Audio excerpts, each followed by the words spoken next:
You don't fuck with me, nigga, fuck you. You a pussy nigga, I can't trust you. These hoes, nigga, I don't lust them. Niggas sit around like a hoe, talk about a nigga like a pussy nigga. These niggas don't wanna see you make unless the shit gon' help benefit them. On a nigga got him in town, yeah, bang. Damn. Keys, please. Keys, please. What up, man? This is what's up, nigga. We tired of playing with your ass, nigga. Today you gonna die. That motherfucker sleep. Let him fly. One.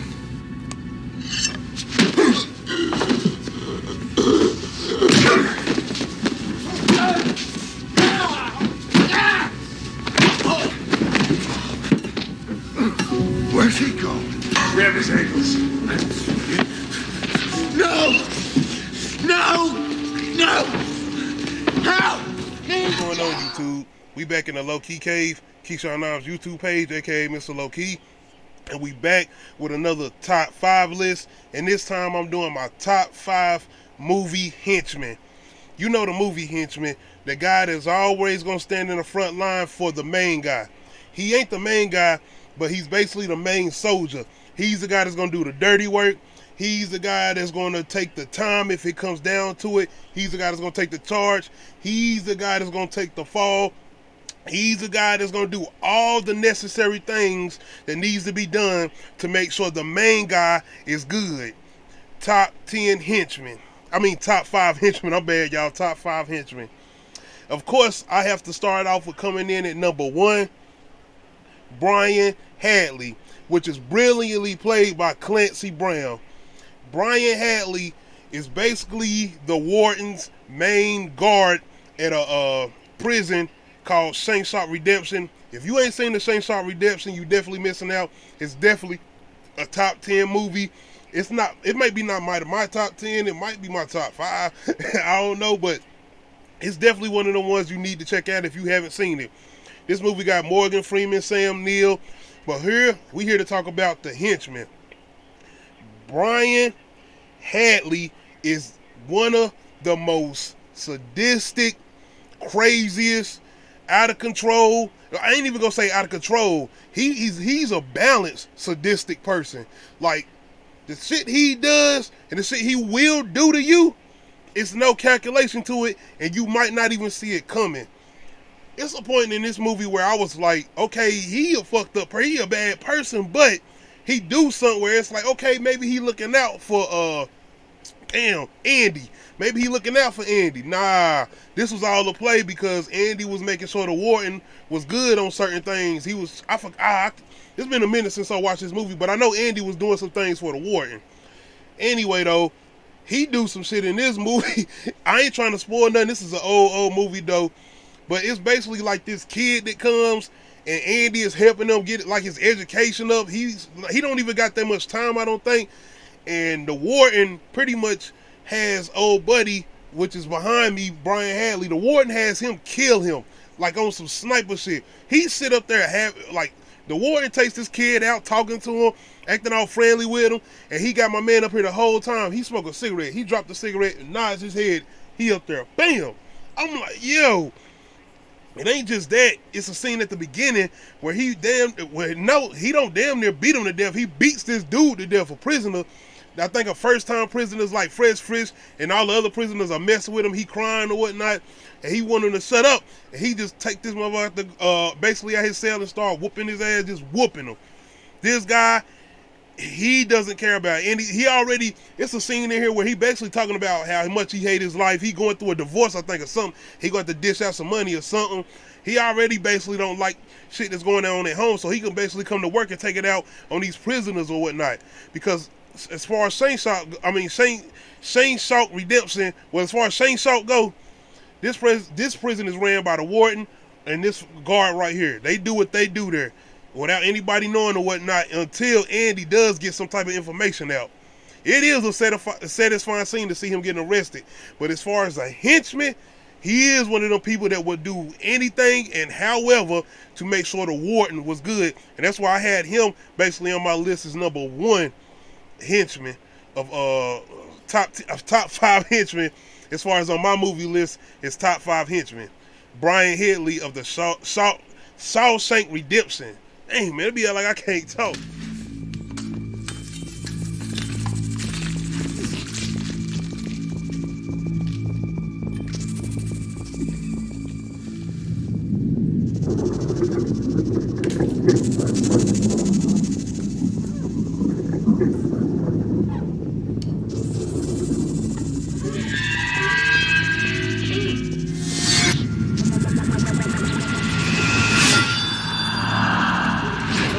Number 2 is Mad Max off SHOTTAS as far as my top 5 movie henchmen. Mad Max was the guy. Wayne, as far as making sure his partner was good, he was a loyal dude. He was out of here as far as, he wasn't in his atmosphere as far as his thinking. He was crazy, but he was loyal as far as holding Biggs and Wayne down, especially Wayne. Wayne was his dude.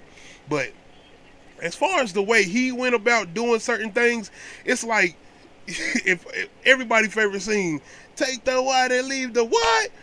Wayne and Biggs pretty much got the money. They got whatever they was coming there to get, the weed or whatnot.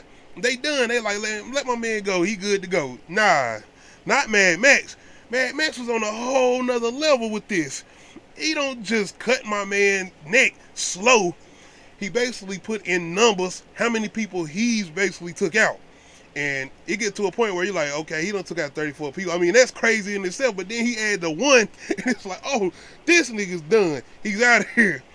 It's not only that, though. Mad Max is one of those characters that you, I ain't gonna say love to hate, but it's insane and as crazy as it is, we cheering for him because he ride with the people we cheering for as far as the movie goes. Our protagonists, as far as Biggs and Wayne. I mean, all of them doing shit they not supposed to be doing, but hey, we rolling with it because this is the crew that we've been following as far as the movie goes. Well, as far as Biggs and Wayne go, as far as with them being little kids and coming up into the situations that they came up to, as far as Jamaica and Biggs going to Miami and coming back. But I think both of them went to Miami, but Wayne got sent back before Biggs got sent back. But anyway, as far as having Mad Max as a henchman, bro is almost on some Terminator shit because he gets shot and everything and he's still up and going at it. Like at the end of this movie, you were thinking it's going to go one way and it ends up not going that way, especially when it comes to Mad Max. But I feel like they done things like this in movies before as far as henchmen go. Mad Max to me is on the level of the Punisher. I'm serious. On the levels of the Punisher if they gave him his own solo movie to do whatever he was trying to do. I mean, look at him in the background. I mean, he pretty much got a scene here where they are trying to get passports and he doing whatever. I mean, I know for a fact he would have took old girl out if Wayne would have told him to. But besides the craziness and him doing whatever at any time and any moment, he was a loyal dude, especially when it came to Wayne. Even with Biggs, as long as Wayne told Mad Max his Biggs is good, hey, he good with Mad Max too. I mean, it's a funny scene in here where Mad Max and Biggs talking to one of their old homeboys. He a cool dude too, a big dude, and he cool or whatever. And he get in the back seat to seat with him, and Mad Max pretty much pulled a goddamn machete out on his head. And they're like, tell him I'm good, I'm cool with you, Biggs. But he just one of them dudes that was protective too. He very protective dude too. But yeah. Definitely number 2, Mad Max from SHOTTAS, as far as my top 5 movie henchmen. Why don't you take that fucking pen and shove it up your ass, you fucking jagoff? No, it was just girlfriend. Look out,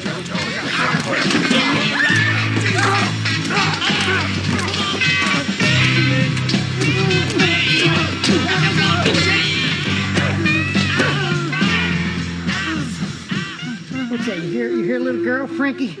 You hear a little girl, Ace? Is that a little fucking girl? What happened to the fucking tough guy? I told my friend, stick it up his... Coming in at number 3 is Nikki, who's brilliantly played by Joe Pesci.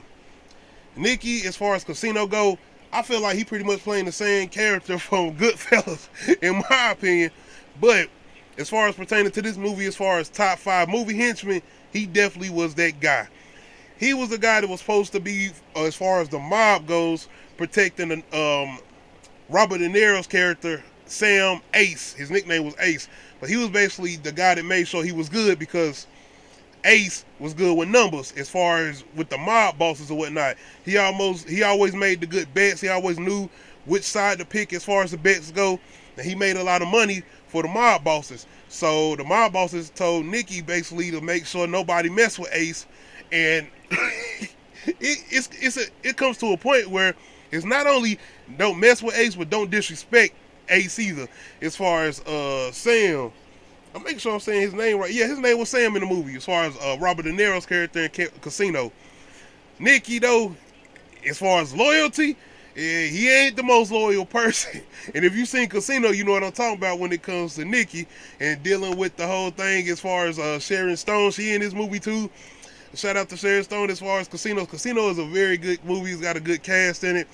But I don't care what nobody say. You cannot tell me Joe Pesci's not playing the same character that he played in Goodfellas. This the same dude. It's like he came from this. He jumped off the screen and came right over to Casino and jumped right into this role and was like, yo, I'm here for it.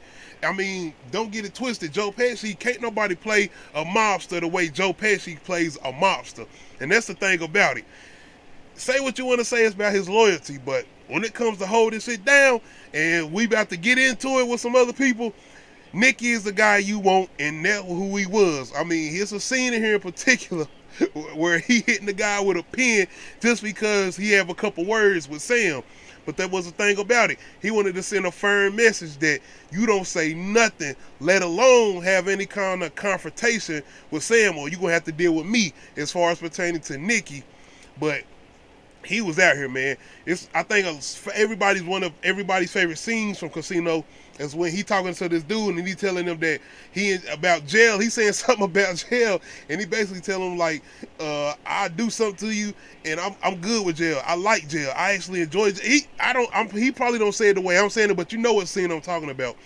But he got a lot of memorable scenes in this movie, the same as Goodfellas. Like I said, I feel like this is the same characters from Goodfellas, but it's one of my favorite movies. It's not like in my top 5 or top 10, but I really enjoy Casino, and particularly Joe Pesci's character, Nicky. Like I said, as far as a movie henchman, he's definitely top 5 on my list.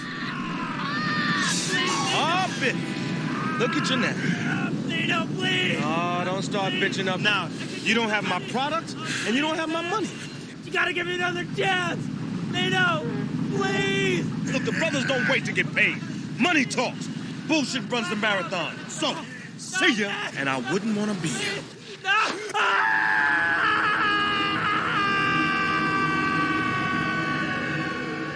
Coming in at number 4, as far as my top 5 movie henchmen, we got the Gutter Man from New Jack City. Hey, he stutter or whatever, he was strong, he was brute, like it was hard to take him down. The Gutter Man was with Nino Brown everywhere he went. Hey, Nino Brown trusted Gutter Man more than he trusted his brother G Money. That's straight up. Tell me I'm lying.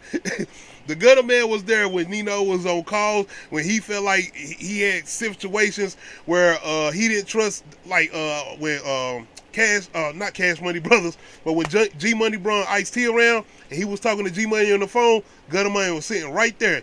When Nino Brown was going to get the suits or whatnot to get himself together, getting the haircuts, Gutter Man right there getting his new teeth, getting a haircut or whatnot.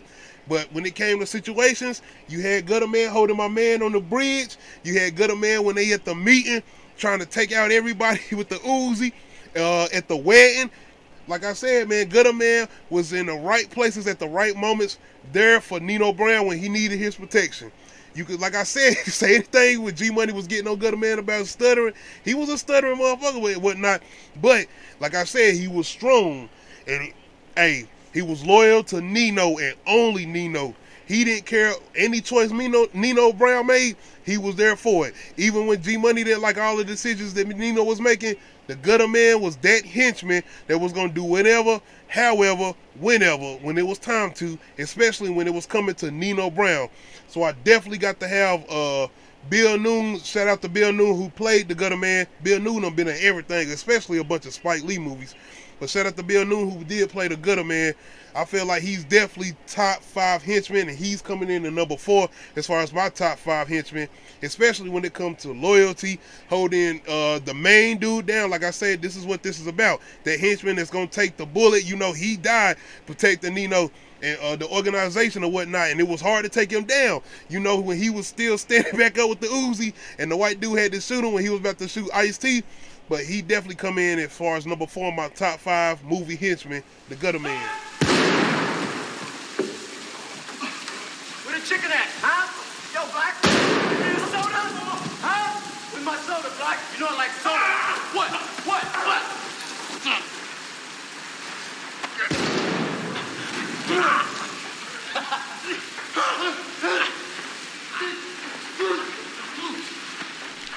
Last but not least, coming in at number 5 as far as my top 5 movie henchmen is Lawrence Fishburne playing Jimmy Jump from King of New York. Of course, starring Christopher Walken, man.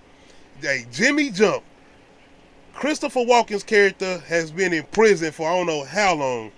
As soon as he get out, you got my man Jimmy running around taking out all the competition, getting everything set up for my man to come home and be set up properly. And remind you, he's black and Christopher Walken's character is white. And you got this whole thing where Christopher Walken is running the whole organization pretty much with black dudes. Like, this whole thing, that's what another thing that really drew me into this movie, because I was one of the people who watched this later on. Like, I was like probably 2 or 3, 4 years ago, maybe at the longest, that the first time I seen this movie. And seeing all these guys running around doing all this for Christopher Walken's character, not only that, having a character like Christopher Walken who's doing everything he's doing as far as what type of things he's trying to do as far as the city, you know, at a point, ain't he trying to run for mayor or something, but he's trying to build a hospital. But anyway, this is about the henchmen. And as far as Lawrence Fishburne's character, Jimmy Jump, bro was insane. He was funny though, but he was insane. Bro, man, he got a scene in here where he talking junk to Wesley Snipes, the other cops. I can't remember those guys' name, but I know Wesley Snipes' character. But he talking junk to them and Wesley Snipes' partners, and they getting out of jail or whatnot. And like, man, it's a nasty ass scene in here where somebody spit in his face, and he basically take that scene and put like, no. Y'all know what scene I'm talking about if you've ever seen King of New York. But that was just showing you just how crazy this Negro is, man. Bro, like in a straight up shootout, he laughing and just shooting, just laughing. It don't even matter to him. At the same time, he was a rider for Christopher Walken's character as far as King of New York. Jimmy Jump was a rider. Bro was down for anything, however. He would do anything for Christopher Walken's character. He would take cops out. It didn't matter. He would put head out on anybody. It did not matter. Jimmy Jump was not a dude to be messed with when it came to gunplay or doing what he did. I can't remember the other dude's name, but if you can see him, he's standing behind him in the background. I got him. But he was another dude that was with Jimmy everywhere he went, and he was holding it down. But when it comes to movie henchmen, Jimmy Jump would kill anybody. He would take anybody out. At the same time, though, he was one of them dudes that when he see kids, he wouldn't kill kids. I don't think he shoot kids. I don't know. I'm not saying, but it's a scene in here where these kids want to play the arcade machine or whatnot. He go give them some money or whatnot. He get an old lady some money. It's one of them things where you hear about stories where, you know, they had the old gangsters that was in the neighborhood or whatnot, and kids, women and children were off limits. You know, they would help the old lady in the neighborhood with her groceries or whatnot at them times or whatnot. You know, you don't hear stuff like that these days. But anyway, he was those type of henchmen. He was crazy, though. The nigga was insane. Like, he still didn't give a fuck, but at the same time, he seemed like he was a loyal dude, especially to Christopher Walken's character. But he was insane, and you didn't want to mess with him. He was definitely one of those top-notch henchmen, so I definitely had to throw him on my list as far as top 5 movie henchmen, Lawrence Fishburne's Jimmy Jump. But hit that like button, hit that subscribe button. Don't forget to hit that notification bell to let you know when I upload new videos. This was my top 5 movie henchmen. Let me know in the comment section, did I leave anybody out as far as movie henchmen? I feel like if I ever did a TV version, there's so many I can name, and I might do that version. But this was my top 5 movie henchmen. Let me know in the comment section how y'all feel about my list. Like I said again, shout out to all my subscribers. This is the road to 400 subs. We out. See me smile at the actual situation. And because they can sense that I'm not afraid of it, it's only because of my experience prior to. That they don't